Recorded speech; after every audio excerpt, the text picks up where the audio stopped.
Nu, sveiki, fermentu dzērāji. Fermentu dzērāji visi. Vienu jautājumu gribu pacelt, ko diezgan bieži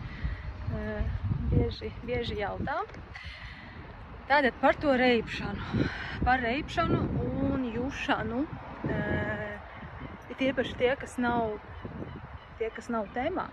Pieņemsim, ir cilvēki, kuri sāk dzert fermentus, un tad ir tie gudrie radi, draugi, kuri vispār negrib vispār mainīties un nekad nav veikuši attīrīšanos un dzīvo tajā vecajā sistēmā.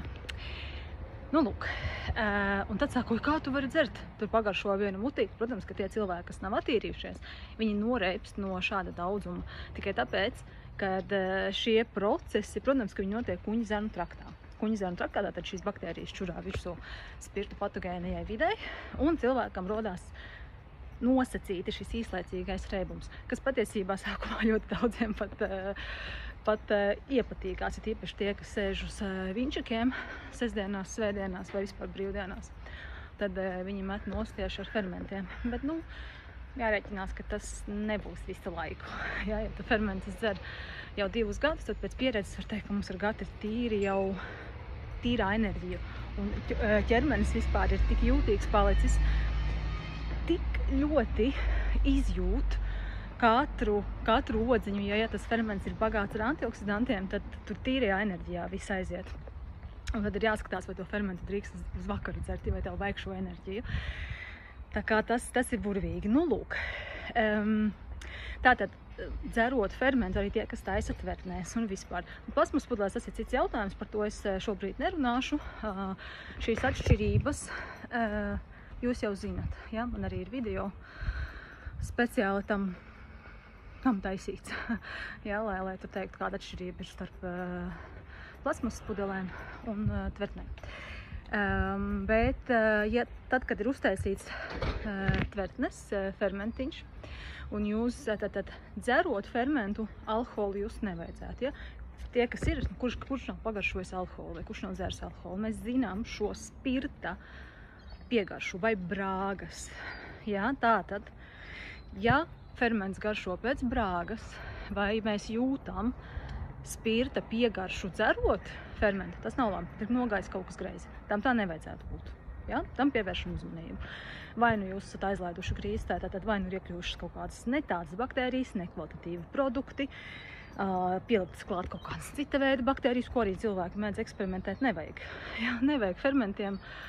Labi, katrs dara kā grib, bet pēc tam nebrīnieties, ka šis dzēriens ir izmainīts. Ja esmu dzirdējusi visādas brīnuma lietas, ka liek klāt kaut kādas citas bifidobaktērijas, nedodies vēl piena baktērijas pieliek, ja?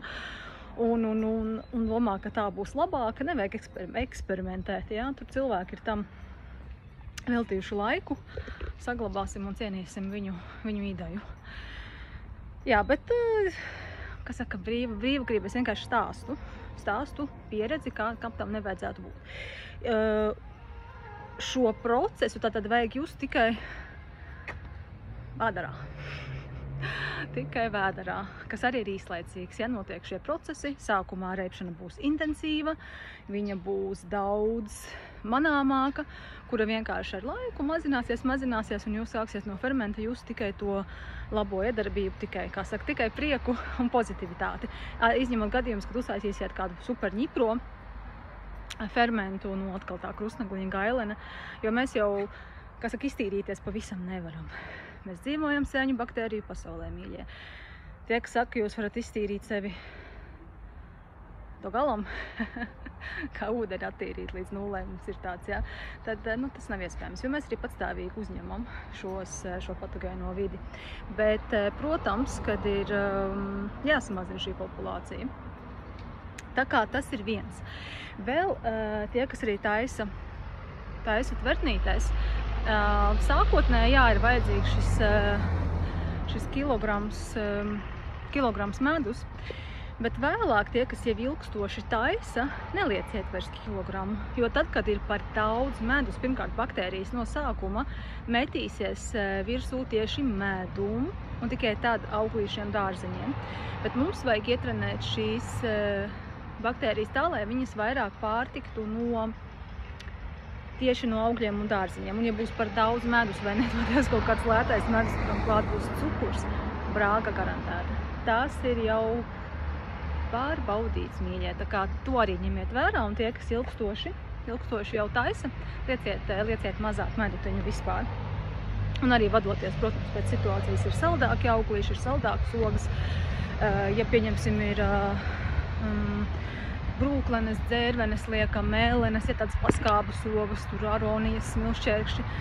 Kaut gan skāps pat patīk ļoti fermentiņiem. Nu, lūk, tā kā tie ir tie divi.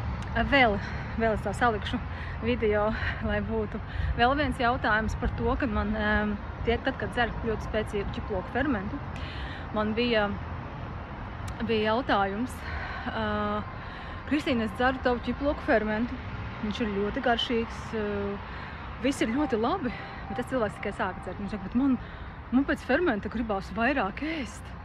Es domāju, ka gribēsies mazāk. Man bija tāpatās. Un es tieši domāju, nu kā tā? Fermentam vajadzētu samazināt apetīti, bet tieši tie ņipļie fermenti, un tīpaši sākuma periodā, ir tā, ka strauji mirstot patogēnijai videi, ko, protams, ķiploku ferments, gailaņi, visi šie jaudīgie fermentiņi, viņi tieši to arī dara. Nīcina ārā patogēno vidi. Kas notiek, kad patogēnā vidi mirst?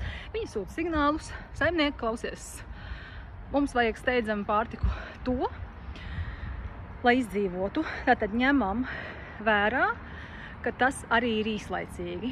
Tāpēc nenoraujamies, neklausam patogēnijai videi, ka viņi mums saka, vajadzētu kaut ko uzkost, ne tādu, ko vajadzētu. Ja?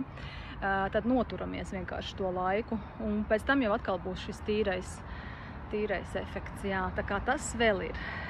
Jā, nu tā kā tie bija tādi jautājumi, ko es saņemu vairāk, tāpēc es gribēju ierakstīt grupā. Nu, lūk, fermentu dzērāji, fermentu pļumpētāji, kā Keita vienā video, jā. Es pļumpēju katru dienu fermentus. Nu, lūk, tā kā bučas, lai visiem jauka, forša diena, baudam dzīvi, baudam fermentus.